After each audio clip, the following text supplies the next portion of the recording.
welcome to ADHD Friendly. I am Patty. I'm an ADHD coach. I've been an ADHD coach since 2012. And I'm also a married mother of 4, and I have ADHD myself. So everything that I do is about finding ways to create ease with ADHD brain wiring so that we are tilting the playing field in favor of our brains instead of working against our brains. This is episode 168. Woo-hoo! I know, Becca's here as always. And this week, I'm going to be talking about 2 celebrations at the top. Really quick, I'm going to try to keep them tight. And then I have a really sparkly what I purchased this week. Yay. Even though it wasn't a necessity, it was definitely something I kind of needed. I'll explain. And then my tip for this week is tied to looking for accountability where you need it. And then our topic for this week is just visiting our 25 and 25 lists. So it can be a little overwhelming, make lists. So I'm just going to share some kind of strategies to go about if this is an interesting idea for you, how you might do it to support yourself. But let's do what we always do in the beginning, and that's start with a celebration. I've got 2. I'm going to start with my first one, and that is, I mentioned this to you already when you first got here. I got my last 2 months of my financials turned into my bookkeeper. I don't do well when I get behind. It just starts piling up. I know it's going to be harder for my brain to stretch back and remember, what did I purchase? Was this Amazon purchase personal or business? And I have to go through the Amazon portal. Oh my gosh, it's so fatiguing. But I just started without expecting myself to do it. I got another reminder nudge email from my bookkeeper, I just need this. And she listed out exactly what she needed. So I was like, okay, let me just start with this one account. I'll just download the statements and upload them to the portal because she gave me the link, because that's always the first thing is how to find that link again. And once I had the first one in there, I just kept going and I got them all in. It felt so satisfying. And it was and I noticed this sometimes works for me. And I've had clients tell me something similar. Sometimes it not being on the list, it can feel like, maybe I'm procrastinating and doing something instead of something else I need to do, right. But it is something I do need to do. And so it feels a little bit less like an expectation because it's not on my list. It's just, okay, I'm just going to go do it and check it off and move on and have it stop dragging my energy. So it had been on my list, but not for that day. So it almost felt like a gift because it was on my list for today. And I was like, if you do, or actually for tomorrow, Thursday, if you do it today, you won't have to worry about it. And that will be like the gift of extra time on Thursday. And won't I enjoy that breathing space? And so it's a huge celebration. I still need to do the last month of 2024. So I need to do the December one, but at least I don't have 3 months that I had to do. So woohoo! Something is more than nothing. I made progress and I'm feeling really, really excited. And I'm definitely feeling lighter about it. Yes. Hate doing that. Okay. My next celebration is I got this new Oura ring. Have you heard of this? No, tell me more. So tell me more. So I did see it though. It looks really my husband got it for me for Christmas, and it gives you all of your data for how well did you sleep? What did your activity look like? It gives you a readiness score when you get up in the morning, which I'm trying not to put too much weight into because I've only had it for a little bit. And one day I slept terrible and it told me, you had optimal sleep. And I'm like, no, I did not. No, I did not. But it gives you a readiness score if your activity the day before was good and your sleep was good. And it just has these different metrics. And so you wake up and when you open the app, it'll be like today, my readiness score was 93. And I was like, I'm feeling 93. I'm feeling that. That's right. So it's just a fun, interesting thing. But my celebration isn't that I got it as a gift. It's that when you get this ring, they send you a sizing kit. Oh, sure. And so you have to pick one finger you're going to wear it on at all times. So and it doesn't size exactly the same as regular rings. So it gives you these same width. And so you get it's kind of a bigger, chunkier ring. So it gives you a chance to get used to. I tried it on my ring finger, my middle finger, my pointer finger, and my thumb on both. I kept moving the sizers around. The most comfortable. And my win, I do have a win here. I'm getting it to it. I'm bringing it full circle, people. Stay with me. I'm celebrating that I did the full 24-hour trial. Ooh. Because typically what I would do is try it and be like, yep, nope, this is the finger I'm going to go with. But what I noticed, I thought I was going to end up liking it on my thumb finger. I kind of removed them as I noticed throughout the day. If it was bugging you, different things that got in the way of like I couldn't write with a pen with it on the thumb or this finger. Well, I didn't find that out for 12 hours until the next day when I came to my office, and I was like, I thought I was going to go with this thumb. I was like, oh, that's not going to work. So I took those two off. So then I was down to ring finger, middle finger, thumb. Well, this was always my fidget ring. Yes. And so I was kind of used to wearing a ring here, but what I noticed was I couldn't wear both. Both. So I'm like, that rules out the middle finger. So I'm probably, this one might be a good fit, but let me try this one and this one. And it wasn't until almost a full 24 hours later that when I sat down to knit, this did not work when I was knitting. And so I ordinarily would never be able to tolerate wearing things like that for that long. Yeah. But I really took the wear it for 24 hours because it was a decent purchase my husband was making for me. And you can't like send it back and be like, I want a different size. It's kind of, that's why they send you the sizers. It's pick your size. Yeah, you can buy another one. Yeah. But this is it. And so I just really want to celebrate that I wore it for 24 hours. And then I kept this sizer on when he ordered it. So I was used to it. Yeah. Because you sleep in it. And usually I take my rings off, except for my wedding ring. I take everything off at night. And so far I've really gotten used to it. I'm still kind of getting used to how it records things, but the celebration is just that I gave it the trial, the full 24-hour trial. So that's it. Woohoo! Okay, so now for what I purchased this week. Yay!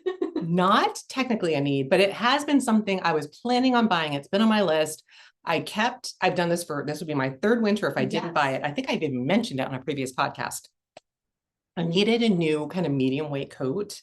I have my neon yellow one that I walk in. That's like, if you hit me, it's on you. Because I am like so visible, it's ridiculous.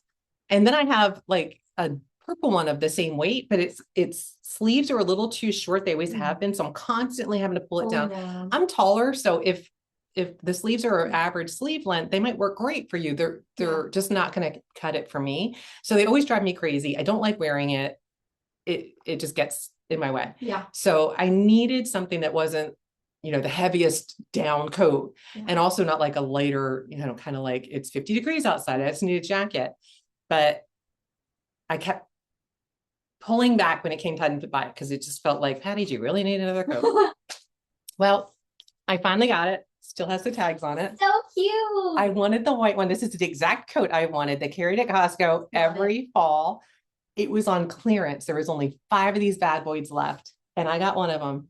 $24.97. Come on. $4.97. And the 97 is how you know it's on clearance. It has a little fur. So cute. Lining. It cinches. It's super cute. And it has the little cuff. My purple one ends here. And so it looks longer. Super, oh my gosh. So like this at least will camouflage because I have black gloves. Like you're not going to see, even if it is a little bit, it's not. It fits perfectly. And it was $24.97. They had multiple colors left, but the white was definitely the hot color, only a handful of those left. And they still had one of my size. So I was like, bazooka, I just grabbed it. I was so excited. So, all right. That was all I purchased. That was it. I really honed it into the one thing I needed. All right. On for this week's ADHD-friendly tip for this week. It's really simple, especially as we're kicking off a new year. I want you to keep in mind, if you're trying to strengthen a habit, establish a new habit, whatever you're trying to push forward in the new year so that it's supporting you, identify where you could use accountability to support yourself. If accountability is something that creates that tension, that pulls you into things, look for accountability wherever you can tap into it and actively put it in place so it's supporting you. So my examples are, if you have like carpool, right? So like, I always say like one of the main reasons that my business worked for me when I first started out was I rented an office just a couple of miles from my son's school and I had to drive him. It was a private school for kids with ADHD. And so I had to drive him to and from every day. And so I realized if I have to go to take him to school, it doesn't make any sense to drive all the way back home because this was much closer to his school than going all the way back home. So I would just pack my lunch and I'd go to my office and I would stay there until the end of the school day. And I would go pick him up. So it created this accountability to get me there instead of me trying to talk myself into going and getting myself to the office every day. Yeah. It was just leave the house and plan on not returning. and just, I'm paying for it. The either. financial accountability was really important. And I had to get up and take my son to school anyway. So it just, all of those pieces created enough tension and accountability to get me there. And it just created structure. I had it for the first 3 or 4 years I ran my business, and it was a game changer in terms of establishing routines that really worked for me, which is how when I moved here to Chicago and I have a home office, even when I first started here for the first year or so, I brought my lunch in my office. I have a microwave in my office. I used to have coffee in here. I don't know if you remember that. I don't know if it was still in here when you first came. It may have been. I had everything in here. So and there's a bathroom in my office. So when I first came here, I treated it like my office in North Carolina, where I was like, I'm at work. Yeah. I close the door, the sign, like I'm at work, don't come in. I'm at my office. Exactly. Yeah. So, create accountability. What structure can create that condition that allows you to begin? I always say without structure, we will struggle a lot. We get in our heads. We try to talk ourselves into things. We try to, if we don't have like a set thing we decided to do. Another example would be, I have a lot of clients that will do this intentionally. They'll make an appointment first thing in the morning. So it gets them out and pulls them into going someplace. Yeah. And then it's like, well, I'm already up. I'm already dressed. I already had to go. I may as well just keep going. Smart. Where if they don't have something that's making them show up for something, they'll lay and think about it. And it's really hard. I would say to do it for ourselves. We don't have that internal motivation. And instead of beating yourself up, it's something just to acknowledge and say, oh, I need accountability. Let me look for how I can get that. I have students that will tell me that they will take a picture of themselves, or they'll text when they're at a certain location to a parent or a friend, just be like, hey, my plan is to be at the library, or I'm going to my first class. So they'll take a picture of themselves outside the door going into the first class or something, but it's like a timestamp. It's just a way to hold that. You don't have to have somebody literally meeting you or an appointment. You can make an appointment with yourself, but have accountability. Yeah. And then my other example is if you're trying to exercise, pay for a personal trainer, pay for a class where, again, you're creating that accountability because you're paying for it, and the payment can create that stronger pull than just like, I really need to get myself to the gym. I was like, that's not going to be sustainable. You might get there once or twice, but if accountability is needed, you're going to need to find a way to implement that. So look for ways to create it instead of judging the fact that it is necessary. And then my last example, and this comes up a lot with my college students who have used it over the years, but I have a lot of adults that have tried it too. I always say, use it if it is something that you can play around with, but you won't like it. You won't. And I've talked about this on past podcasts, but you won't like it. I'm just going to be really honest. But it will work. And that's the Alarmy app. Oh, Alarm with a Y is how it's spelled. It has a free version. There's a paid version. I have never needed the paid version. I think I've only had one client ever over time that paid for the paid version. The free version does everything that I have ever needed it to do. And that is the way that it really creates the accountability is take a picture of something that your alarm will not turn off until you're at that space taking the picture of the same thing. So you want to take a picture of something that will not change because it will not turn off. So I had like somebody once take a picture of like their bath towels and it wouldn't turn off because the bath towel wasn't there anymore, or it moved. It was a little crooked and the picture has to be the exact. So take a picture.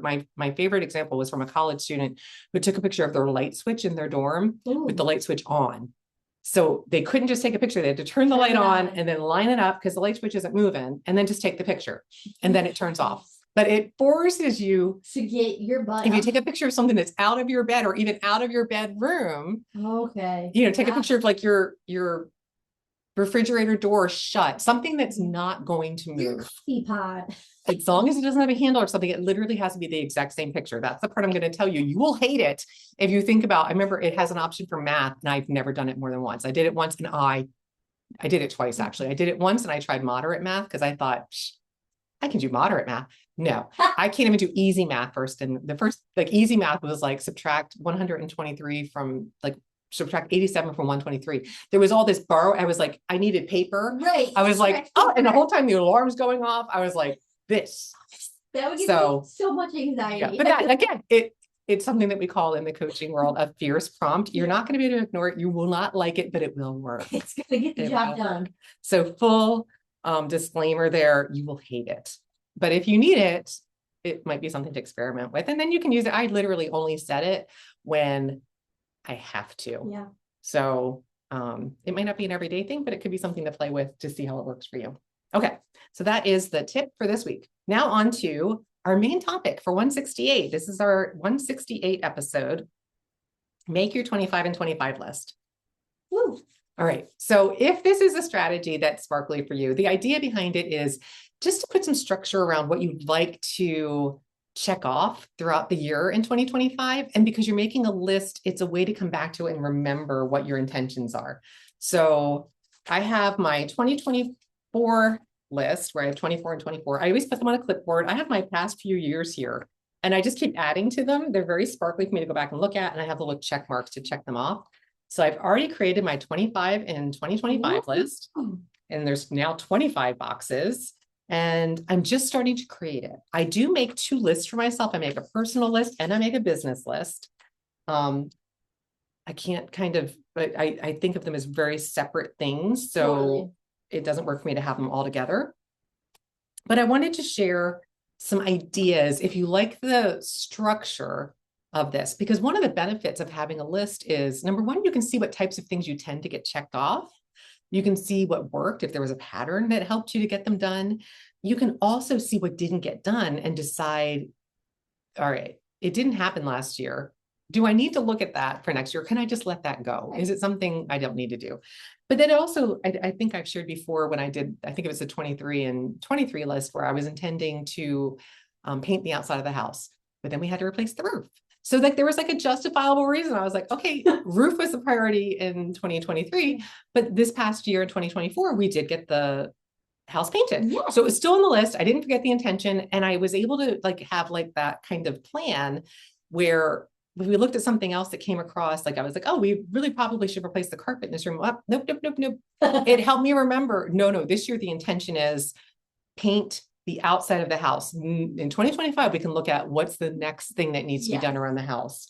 So it's just a way to capture those things. I like to keep the list out as I have right now, where I just kind of build from the previous year. And then I have some spaces where I can keep adding things as they occur to me and even start structuring it into what will I start the year off with? Like, or will I need to do anything, to schedule a little reminder in my calendar, something to help me remember what I intend. But I have some sparkly ideas to help you explore making one for yourself. Woohoo!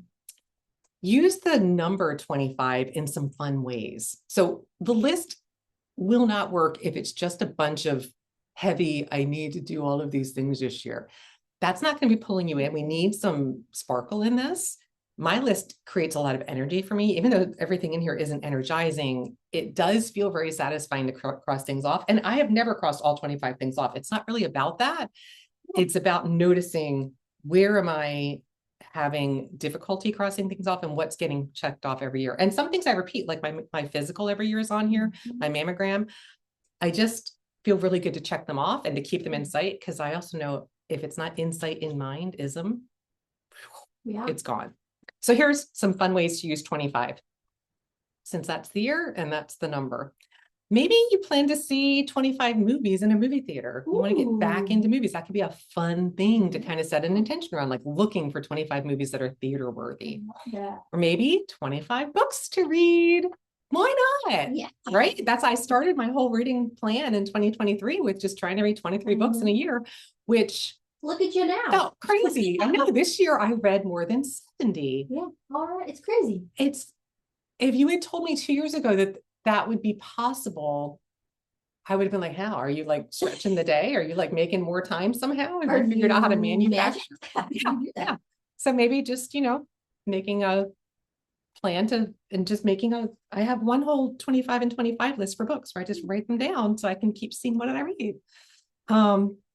Maybe breaking the number up, 2 with a hyphen, 2 5s. So maybe you can do 2 to 5 sit-ups or 2 to 5 minutes of stretches or strengthening exercises. Maybe you can write down 2 to 5 wins every day, or start a 2 to 5 sentence journal where you capture, what happened the day, just limiting it to 2 to 5 sentences to get out of that all or nothing. I have to write everything down. I have to write a page of it. Just 2 to 5. 2 to 5 Maybe 2 to 5 sentences. words that bullet Ooh. point your energy for the day. Something that's sparkly. Another strategy could be to use categories. So it could be you divide like 5 categories, 5 things in each category, or anything that works for you. So some categories that you might want to consider if categories are sparkly. I love categories. Yeah. I started like, I just brain dumped this list, but I am going to rewrite it, I think, in categories, because I realized I have like 5 health things. And so the categories could be health and wellness, excuse me, friends, work, adventure. Ooh. Remember, we need sparkle. So keeping that as a category could make it exciting. Maybe there's 5 things you want to challenge yourself with over the year. Maybe family things, plain fun, just fun, maybe tied with adventure. Relationships, financial goals. You might have a theme around your word of the year and make a category out of that. My word of the year keeps going back and forth. Yeah. I had it strengthen, and now I'm kind of on grow. I always pin it down right around now, but if it changes, I'll let you know. But so my example's around strengthen, but I'm really playing around with grow. But strengthen could be like my strength training once a week. I want to strengthen my knowledge by reading, so that falls under that. I want to strengthen my membership community. Ooh, yeah. So finding a category could help to really create some sparkle and get your list going. So I wanted to share some categories from my 25 and 25 list. And again, I said I make 2. I have 1 personal and 1 business. I'm going to start with the personal one. So for my health categories, I have to get new glasses this year. I didn't do it last year. They didn't have the glass. It was just a really limited selection at the Costco I went to. And I had such a hard time getting back. And I don't like, the prescription wasn't that different, but sometime this year, before my prescription expires, I need to get that done. I need to get my annual physical. I'm going to do 2 of my dental cleanings to keep up with that, get my mammogram, and keep up my 25 minutes outside every day doing something physical. Going to have to really explore what I'm going to do to tweak that, because it kind of fell apart towards the end of the year in 2024 in a way that I was like, I don't know if I can start the year with the same plan. So it's something I'm still playing around with in the beginning of 2025. Another category I have is connection. So I want to go on 2 to 5 getaways with my husband. And usually these are just little like weekend trips, that kind of thing. I go with him in business a couple of times a year. So I want to really keep that up. We did it very intentionally last year, and I want to keep that up. I want to go to Raleigh to visit my kiddos at least twice. And I want to try to plan 1 getaway with 2 friends. Might only be 1, but I'm going to try to do 2 in the year of 2025. Yep, just a little weekend getaway. And then I need to go back to being more consistent in my scheduling calls with my North Carolina friends. I was good with 1, so with the other, and I followed off completely with a 3rd. So I want to see if I can get that back more consistent. And then I have decluttering as a major goal for 2025 for me. So I just identified 5 areas I'm going to declutter. And my office is my winter semester goal for my winter course I'm offering.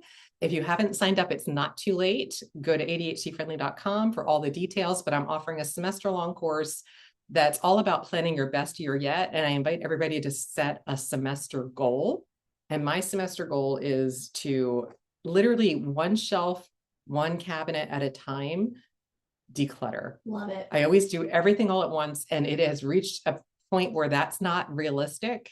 So I'm just going to do like 1 file at a time. Like it's probably honestly going to take the entire year, but I'm going to start 1 thing at a time. And like literally, I have a little cart there. I'm just pointing. You can't see it. It's off screen, but Becca can see it. And I'm like, okay, just do. If I can't do the whole cart, I'll do 1 shelf of the cart. And literally, I'm going to learn what works for me. I'm going to learn what do I have a hard time letting go of, because there's a lot of things I hold on to. I don't need to. So I've got to figure out what is going to make it easier for me to let go of some of these things so that I'm lighter and feeling like when I open a cabinet, I don't have to worry about things coming out of it. Falling out. I want to have space again. So I identified 5 areas to declutter. For my business, I have my 12 of my 25 things are all taken up by my annual course. So the winter semester is the first semester of the annual course offered through my membership community. It's ADHD University. And the first semester is annual planning, which we kick off in January with planning your best year yet.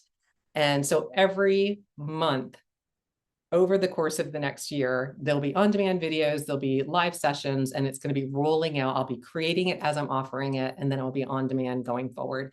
So you'll be able to go back and revisit the lessons. If you need a refresher, you join later in the year and you want to go back and check it out, you can do that. And my plan is also to build up my ADHD-friendly membership community.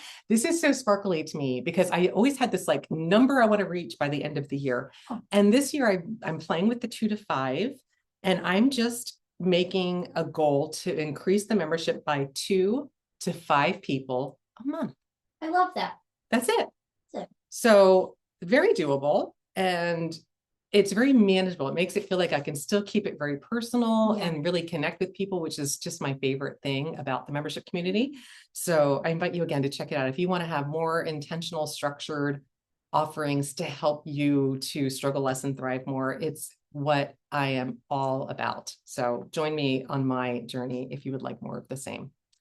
My other goals are to publish my poem book, which will be coming out hopefully by the end of this month. I hope. So close. And then I'm hoping to still have time to finish my deluxe planner this year, and maybe even be able to offer some of my live workshops that I'm doing in the membership community a la carte. So if you just, can't do the whole thing, but you could do a 1-2 hour workshop or something, that I'm really trying to figure out how to structure that so I can offer them to the membership, but also charge a la carte if you'd like to participate in just a one-off a la carte event. Okay, so that's it. Think about what is sparkly. If there was something I shared, something that's pulling you into it, and then how will you keep your list in mind? If it's a digital list, maybe you need a prompt to remember to go back and look at it. I shared previously, I used to make lists and I'd put them in a file with that year on it, and I would never look at them again, which is why I started using a clipboard. Thank you. A clipboard that I could, have out, and I literally keep this right on my desk where I can see it. And it's very sparkly to go through and just check.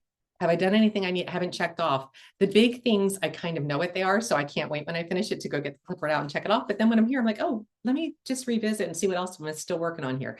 It just helps me remember and hold the thread of my intentions throughout the year. And that's ADHD friendly. All right, so add some sparkle and fun. Think about what prompts you'll need and keep it insight in mind. ISM. Alrighty, now for the book of the week. We're getting towards the end.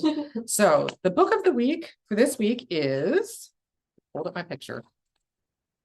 Book lovers, come on. Cute. Couldn't be more perfect. Love the title. So this is by Emily Henry. I love Emily Henry. I love this. Down here it says, a rom-com lover's dream of a book.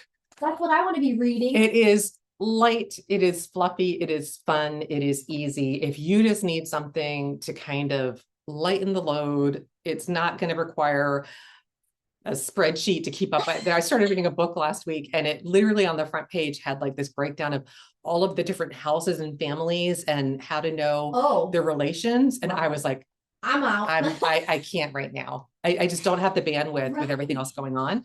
So if you're looking for a light, fun read, this one's for you. Let me give you just a little summary. Nora Stevens' life is books. She reads them all, and she is not that type of heroine. Not the plucky one, not the laid back dream girl, and especially not the sweetheart. In fact, the only people Nora is a heroine for are her clients, for whom she lands enormous deals as a cutthroat literary agent, and her beloved little sister, Libby. So what I love about this is Libby agrees to go with her, or Nora agrees to go with her little sister, Libby, who Libby is like pregnant. Before Libby has her next child, and she realizes she's going to be completely engulfed. She wants a little sister's getaway. So they go to this place called Sunshine Falls, North Carolina, which is like supposed to be out near Asheville, which completely, it does seem to have like a place on a map, but not, I really couldn't figure out if it was like an actual real place. But they go for the entire month of August, and it just has all this small town quaint things, but Nora runs into another person in the literary world that she knew from New York in this small little town. Of course. And they don't get along. They never had, but yet they bump into each other here, and you just never know what's going to happen. And there's just, it's just, again, a light, lovely, fun read. I put down fun romance revolving around books, small town simplicity, and the bond of sisters. Aww. So if that sounds like something that you would enjoy, check it out. See if you might want a little light reading of your own this holiday beginning of the year time of year. You know, it's still like deep in the throes of winter. It's cold, depending on where you live. This could be a nice little like cozy, what is that called? Cute, meet cute? Meet cute. Meet cute. Yeah. I don't know if it falls into that category. Well, maybe. Yeah. There are actually some meet cutes in there. Because her sister has like this like whole list of things that she wants her little sister makes this list of things that she wants her older sister to do while they're there. And it's like a little challenge list. Like you have to do this, you have to do that, you have to date a local, you know, kind of thing. Oh my gosh. So it's really sweet. All right, that's it for this episode. If you want to share any of the strategies that we have talked about, how it worked for you, a tip that you found helpful, this is episode 168. We'd love to hear it. Until next time, tally ho.